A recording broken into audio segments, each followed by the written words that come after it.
Welcome to Gymboree Coaching and Consulting. Thank you for subscribing to my weekly tips for change management initiatives.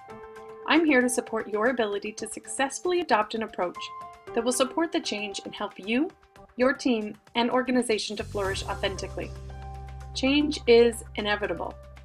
However, oftentimes organizations struggle with too many competing priorities and lack of overall planning, as well as resources for change initiatives. This causes increased anxiety, fear, and resistance, unsustainable behavior change, and ultimately failed change initiatives. Change consulting tip number 5. In order to increase your chances of success, employees who are going through the change need to hear about the change frequently, from 2 people at minimum. First, the most senior person involved in the change, and second, their direct leader.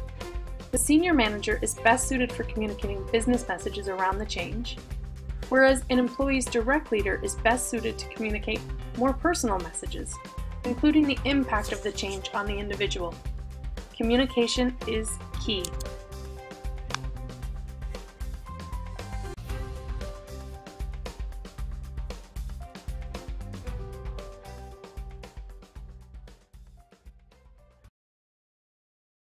Created using Powtoon.